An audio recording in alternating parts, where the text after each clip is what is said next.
हम देखेंगे प्रश्न उत्तर। कौन से एक्ट के?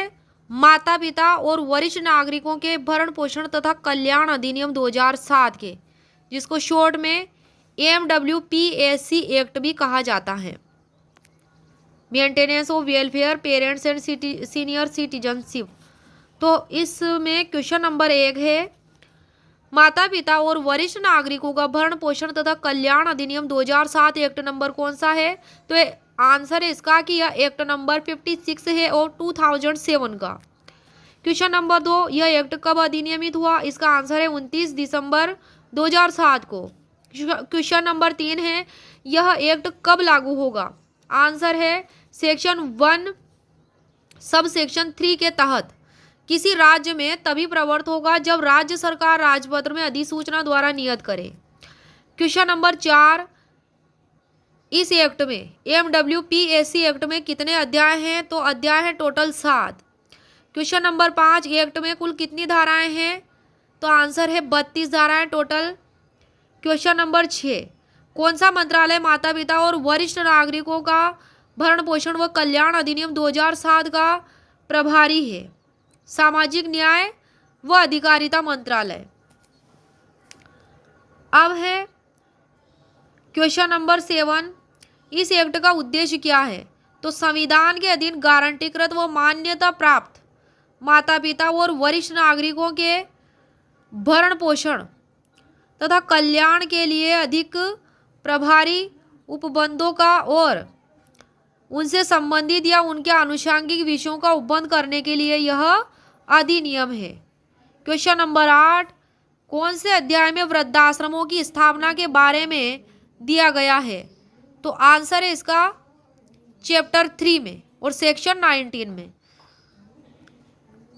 क्वेश्चन नंबर 9, वृद्धाश्रमों की स्थापना कौन करेगी? तो यह राज्य सरकार करेगी। क्वेश्चन नंबर 10, भरण पोषण अधिकरण का गठन कौन सी धारा के तहत होगा और कौन करेगा? तो आंसर यह धारा 7 के तहत होगा और राज्य सरकार करेगी। क्वेश्चन नंबर 11 है कि राज्य सरकार कब भरण पोषण अधिकरण का गठन करेगी? तो आंसर है इस एक्ट के प्रारंभ की तारीख से 6 माह की अवधि के भीतर। इतनी अवधि के भीतर 6 माह की अवधि के भीतर गठन करेगी और सेक्शन 7 सब सेक्शन 1 के तहत। क्वेश्चन नंबर 12 है, भरण पोषण अधिकरण की अध्यक्षता किसके द्वारा की जाएगी? तो आंसर है राज्य के उपखंड अधिकारी से अन्यून पंक्ति के अधिकारी द्वारा। इससे निम्न नहीं होना चाहिए। किससे? राज्य के उपखंड अधिकारी से। और यह धारा 7 की उपधारा 2 में दिया गया है। क्वेश्चन नंबर 13 है, कठिनाइयों को दूर करने की शक्ति किसके पास है? तो यह धारा 29 के तहत राज्य सरकार के पास है। अब है अगला क्वेश्चन नंबर 14, कठिनाइयों को दूर करने का आदेश कब प्रभारी नहीं होगा? तो आंसर है इस एक्ट के प्रारंभ की तारीख से 2 वर्ष की अवधि की समाप्ति के बाद। धारा 29 में बात दी गई है। क्वेश्चन नंबर 15, केंद्रीय सरकार की पुनर्विलोकन की शक्ति रिव्यू की शक्ति कौन सी धारा में है?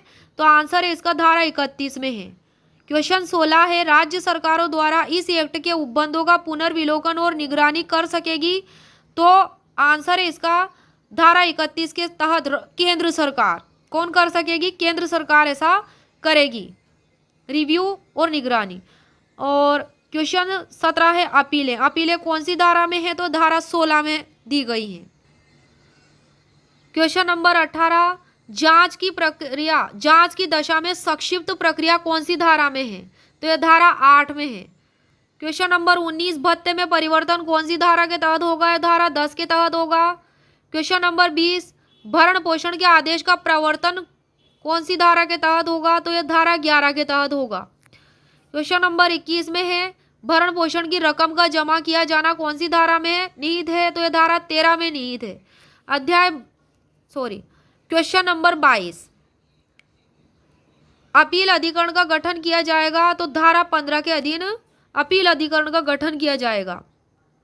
क्वेश्चन नंबर 23 है, प्रत्येक जिले के लिए एक अपील अधिकरण का गठन कौन करेगा? तो आंसर है राज्य सरकार करेगी, धारा 15 की उपधारा 1 के तहत।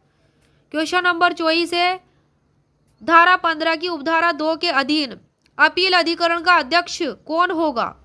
तो आंसर है ऐसा अधिकारी जो डीएम की पंक्ति से नीचे का न हो। डिस्ट्रिक्ट मजिस्ट्रेट की पंक्ति से वो नीचे का ना हो। क्वेश्चन नंबर 25, अधिकरण के आदेश से व्यतीत कोई वरिष्ठ नागरिक या माता पिता अपील कितने दिनों के भीतर कर सकेगा?